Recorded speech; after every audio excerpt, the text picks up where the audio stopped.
Seguramente pasará a la historia como el filme animado vinculado con el género de horror por excelencia.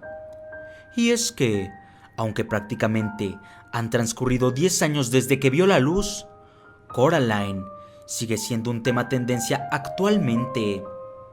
Aún así, te aseguro que muy pocos saben que esta historia, creada por el escritor Neil Gaiman, en realidad tiene un origen mucho más mórbido que la historia vista en el filme, la cual de hecho por sí sola ya es bastante escalofriante. El día de hoy quiero hablarte del caso que dio origen a todo. Por favor, déjame hablarte de la historia real de Coraline.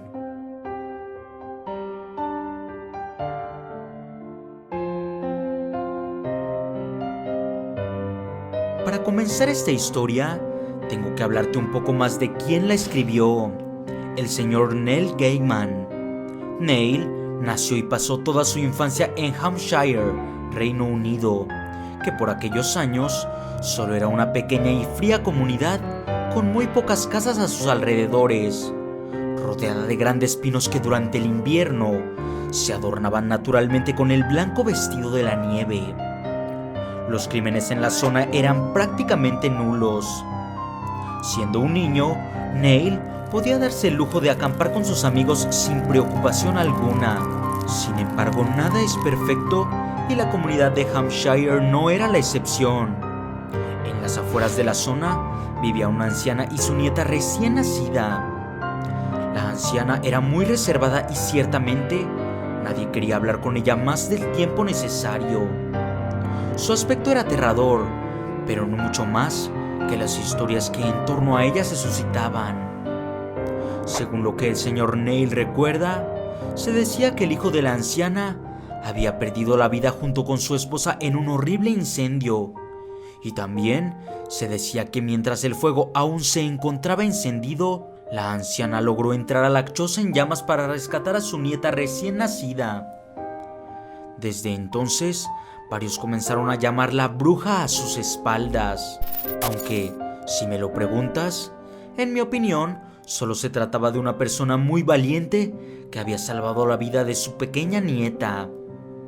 En fin, la comunidad terminó por darle a la mujer el nombre de la mala madre. Debo decir que en cierta forma el sobrenombre le quedaba perfecto. Verán, tras el incidente, la anciana se negaba a permitir que su nieta saliera de casa.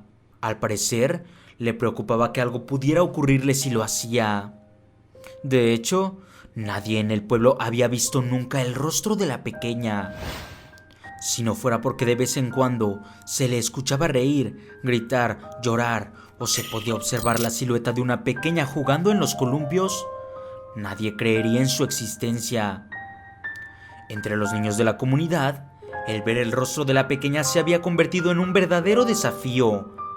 Entre los rumores, se decía que la niña había perdido el rostro en el incendio, o que, simplemente, la anciana había enloquecido y quería mantenerla solo para ella. Como sea, es por eso que Neil, junto con un grupo de amigos, se propusieron acampar en la zona más cercana a la casa de la anciana, con la finalidad de esperar a que la oscuridad de la noche los ayudará a acercarse hasta una de las ventanas de la casa e intentar conocer a la niña misteriosa, según lo que el señor Gaiman declararía más tarde a diversos medios de comunicación en entrevistas. Uno de sus amigos tuvo la idea osada de adentrarse en la vivienda, aunque en realidad lo que los asustaba era meterse en problemas con sus padres. Finalmente todos optaron por aceptar el desafío que se les presentaba.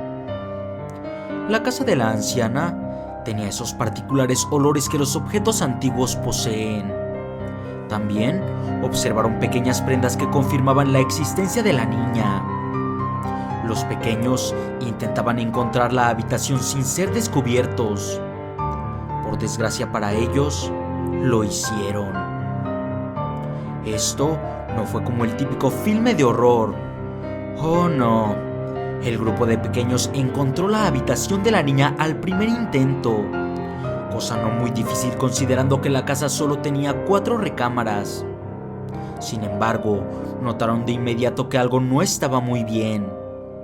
Según sus cálculos, la niña debía tener al menos 10 años, y en aquella habitación solo había una pequeña cuna donde aparentemente un bebé descansaba en su interior.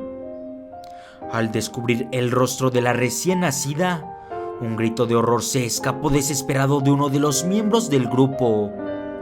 Aunque los había delatado, nadie podía culparlo. Lo que descansaba en la cuna solo era un bulto de carne semicarbonizado.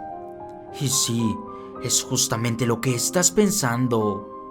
De aquel incendio, lo único que la anciana logró extraer fue un cuerpo severamente dañado y sin vida alguna, al que ahora se le habían añadido botones en el lugar donde deberían estar sus ojos, además de una serie de costuras que aparentaban ser una boca. Los gritos de los pequeños despertaron a varios habitantes de Hampshire. La anciana fue llevada a un centro de rehabilitación mental ya que, tras realizar una serie de investigaciones, se descubrió que, en otra de las habitaciones, habían cientos de libros con bastante información de cada niño que habitaba en Hampshire, además de artículos relacionados a la brujería. Pero lo más aterrador fue que, bajo el suelo de madera de la casa, encontraron los restos de una pequeña que había desaparecido hace casi 8 años. Al parecer, la anciana intentaba transferir el espíritu que creía tener al cuerpo de un niño real. Contrario a lo que seguramente estás pensando, la anciana en ningún momento se aferró al bulto carbonizado que alguna vez fuese su nieta. Ella solamente preguntaba por una muñeca de trapo encontrada en la escena del crimen. Esa muñeca era la silueta que algunos habitantes habían dicho haber visto jugando en los columpios, y la anciana aseguraba que, dentro de ese trozo de trapos, se encontraba su nieta esperando volver a la vida. Años más tarde, Neil Gaiman intentó traer a la vida dicha historia. Lo hizo como una animación y no como una película de horror, ya que ese fue su sentir al vivir esta historia en carne propia. Así que, cuéntame tu opinión respecto a este tema. ¿Conocías cuál era el origen de este grandioso filme? Por favor, dime tu opinión en la caja de comentarios. Si el video te gustó, me alegraría que te atrevieras a darle pulgar arriba y también que te suscribieras a mi canal, pues con tu suscripción me ayudas bastante a seguir haciendo material de este tipo para ti. Muchas gracias por ver este video, y si te suscribiste a mi canal, no dudes que me estarás escuchando. Hasta la próxima.